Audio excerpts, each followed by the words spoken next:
எல்லாருக்கும் வணக்கம். 2016ல நிறைய மூவிஸ் ரிலீஸ் ஆச்சு. பார்த்தீங்கன்னா ஒரு வாரத்துக்கு ஒரு ஆவரேஜாக ஒரு 3 படம் அப்படிங்கிற மாதிரியே நிறைய படம் ரிலீஸ் ஆச்சு. ஸோ அதில் வந்து ஓரளவுக்கு ஃப்ளாப் தான் அதிகமாக இருக்கு.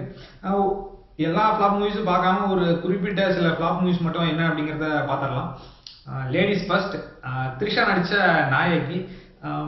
த்ரிஷா வந்து பேய் படமாக நடிச்சிட்டு இருந்தாங்க. இந்த படத்துல ஏதோ பேய் படம் ஏதோ வித்தியாசமாக பண்ணுவாங்க. ஏன்னா இந்த இது வந்து பேய் சீசனு 2016 பார்த்தீங்கன்னு சொன்னால் நிறையா பேய் படம் ரிலீஸ் ஆச்சு. இவங்க நடித்த பேய் படம் வந்து நாயகி. ஸோ ஏதாவது வித்தியாசமாக பண்ணியிருப்பாங்க அப்படின்னு பார்த்தா படம் வந்து தேட்டரில் உட்கார முடியல. அநியாயத்துக்கு ஏன்னா இந்த படம் அப்படிங்கிற மாதிரியான ஒரு ஃபீல் தான் கொடுத்துச்சு. உண்மையாலுமே வந்து தமிழ் தெலுங்கு ரெண்டுலேயுமே ஃப்ளாப்பான மூவி வந்து நாயகி, த்ரிஷா நடித்தது. அடுத்து வந்து பார்த்தீங்கன்னு சொன்னால் உதயநிதி ஸ்டாலின் அவர் நடித்த கெத்து. படத்து பேர் கேட்டோடனே சரி நல்லா கெத்தா இருக்கும் அப்படின்னு ஒரு ஃபீல் வந்துச்சு. அப்புறம் வந்து ட்ரெய்லர் வந்துச்சு, அப்புறம் பாட்டு வந்துச்சு. பார்த்தா வந்து சரி ஒரு வித்தியாசமான அட்டம்ப்டா இருக்க மாட்டேன் இருக்கு இந்த படத்துல அப்படின்னு சொல்லிட்டு போய் உட்காந்தா தேட்டர்ல உட்காந்தோம்னா என்னடா அது ஸ்லோ பேஸியா போயிட்டு இருக்கு, கதையே மூவ் ஆக மாட்டேங்குது அப்படிங்கிற மாதிரியான ஒரு ஃபீல் தான் எல்லா ஆடியன்ஸுக்கும் கொடுத்தது. கடைசியில் பார்த்தீங்கன்னு சொன்னா ஒரு ஃப்ளாப் மூவி அப்படிங்கிற கேட்டகரியில் தான் இந்த படம் வந்திருக்கு. அடுத்து வந்து இன்னொரு பேய் படம் தான் டார்லிங் 2. டார்லிங் ஃபர்ஸ்ட் வந்து பார்த்தீங்கன்னு சொன்னால் ஒரு காமெடி, அப்புறம் வந்து ஒரு ஹாரர், ஒரு மாதிரி நல்லா எல்லாம் கலவையாக இருந்துச்சு. ஸோ இந்த டார்லிங் 2 வித்தியாசமாக இருக்கு அப்படின்னு எதிர்பார்த்தா இது ஏன் தான் இந்த சீக்குவல் எடுத்தாங்க, இந்த சீக்குவல் எடுக்காமே இருந்திருக்கலாம் அப்படிங்கிற மாதிரி ஒரு ஃபீல் தான் வந்து கொடுத்துச்சு. உண்மையாலுமே வந்து ஒரு ஃப்ளாப்பான மூவி டார்லிங் 2. அடுத்து வந்து பார்த்தீங்கன்னு சொன்னால் தனுஷ் நடித்த தொடரி. தனுஷ், கீர்த்தி சுரேஷ், பிரபு சாலமன். ஸோ இவங்க 3 பேர்த்துக்கு இமான் இவங்க 4 பேர்த்துக்கு கூட்டி வந்து ஒரு வித்தியாசமான இதாக இருந்தது. ஆனால் வந்து பார்த்தீங்கன்னு சொன்னால் தனுஷ் அவர் இந்த படத்தில் என்ன தப்பு பண்ணியிருக்காருன்னு சொன்னால் கதையே கேட்காம டைரக்டர் கிட்ட ஓகே சொன்னதான் மிகப்பெரிய தப்பு. அதே மாதிரி கீர்த்தி சுரேஷ் அவங்களும் வந்து கதை கேட்டு நடிச்சாங்கன்னு தெரியல, ஒரு பைத்தியக்காரியான கேரக்டர் தான் நடிச்சிருக்காங்க. கடைசியாக வந்து பிரபு சாலமன் என்ன ஆச்சுன்னு தெரியல, அவர் வந்து ஒரு நேச்சுரல் ஒரு வித்தியாசமான படத்தை கொடுக்குறவர் இந்த படத்துல ஏன் வித்தியாசமா ட்ரை பண்றேன் அப்படிங்கிற பேர்ல கொஞ்சம் போர் அடிக்கிற ஒரு மூவியா தான் இருந்துச்சு. அன்ஸ்டாப்பபிளோட டைரக்ட் ரீமேக்குங்கிற மாதிரி தான் இருந்துச்சு பாதி இது.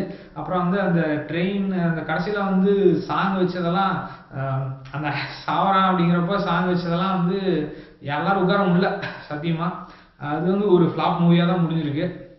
இருந்தாலும் வந்து தனுஷ் அவரோட ஆடியன்ஸை பொறுத்து ஓரளவுக்கு வந்துச்சான்னு தெரில, ஆனால் வந்து பார்க்கவே வேணாங்கிற மாதிரியான மூவில அது சேருது. அடுத்து வந்து பார்த்தீங்கன்னு சொன்னால் தாரதப்பட்டை.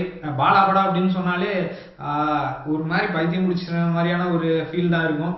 இந்த படத்தில் வந்து அதே மாதிரியான ஒரு ஃபீல் தான் கொடுத்துருக்கு.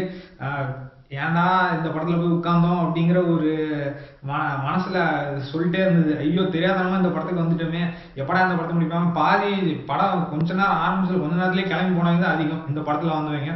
ஸோ அதுவும் வந்து ஒரு தோல்வி படமா தான் முடிஞ்சிருக்கு. அடுத்து வந்து பாத்தீங்கன்னு சொன்னா ஒரு எக்ஸ்பெக்டேஷன். ஸோ இந்த மாதிரி ஒரு மலையாள சரி நம்ம தமிழில் தான் இப்படி எடுக்கிறோம் அப்படின்னு சொல்லிட்டு மலையாள ரீமேக்காவது பண்ணலாம் அப்படின்னு சொல்லிட்டு பண்ணது தான் வந்து பெங்களூர் நாட்கள். ஸோ பெங்களூர் டேஸ் அப்படிங்கிற ஒரு மலையாள படத்தை அப்படியே ரீமேக் பண்ணி இப்போ தமிழில் எடுத்திருந்தாங்க பெங்களூர் நாட்கள்.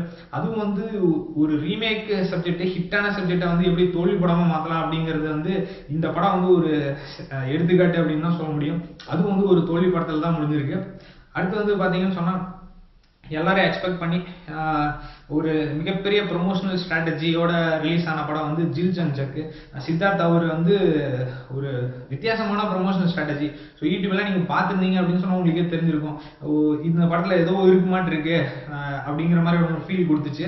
ஆனால் வந்து படத்தில் போய் உட்காந்தோம்னா கதை என்னடா இப்படி போகுது அப்படி போகுது ஒரு மாதிரி கடைசியாக கொண்டு வந்து ஒரு மாதிரி முடிக்கிறாங்க. ஆனால் அது வந்து நம்ம தமிழ் ஆடியன்ஸ் டேஸ்ட்டுக்கு வந்து ஜெல்லாகதமான ஒரு மூவியாக தான் இந்த கடைசியில் இந்த ஜில் ஜங்ஜக் முடிஞ்சுது. ஸோ அதுவும் வந்து ஒரு சுமாரான தோல்வி படம் அப்படிங்கிற கேட்டகரியில் தான் வந்திருக்குன்னு சொன்னால் ஜீவா அவர் நடித்த போக்கிரி ராஜா. ஜீவா அவர் வந்து அப்படியே கண்டினியூஸாக ஃப்ளாப் மூவிஸ் மாதிரியே தான் கொடுத்துட்டு இருந்தாரு. ஸோ இந்த படத்தில் ஏதோ வித்தியாசமாக பண்ணுவார் அப்படின்னு எக்ஸ்பெக்ட் பண்ணோம். அவரு ஜீவா நடிச்சிருக்காரு, அப்புறம் வந்து ஹன்சிகா நடிச்சிருக்காங்க. ஸோ இவங்க கூட்டணி வந்து வித்தியாசமாக இருந்துச்சு. ஸோ நல்லா இருக்கும் அப்படின்னு ஒரு ஃபார்முலா, கமர்ஷியல் ஃபார்முலா. ஸோ எல்லாமே இருந்தது. ஆனால் வந்து பார்த்தீங்கன்னு சொன்னால் படத்துல பாதியில வந்து காத்து, அப்புறம் வந்து ஏதோ ஒரு ஃபிளாஷ்பேக்ல எல்லாம் சொல்றப்போ எப்பா விடுங்கடா அப்படிங்கிற மாதிரியான ஒரு நினைப்பு வந்துருச்சு. அது வந்து ஒரு ஃபிளாப் மூவில தான் முடிஞ்சிருக்கு.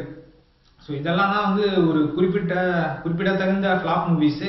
இதுக்கப்புறமும் நிறையா மூவிஸ் வந்து இருக்கு, ரொம்ப லென்த்தாக இருக்கு. ஸோ இது வந்து ஷார்ட்டாக முடிச்சுக்கலாம். அடுத்த ரிவ்யூவில் பார்க்கலாம். நன்றி, வணக்கம்.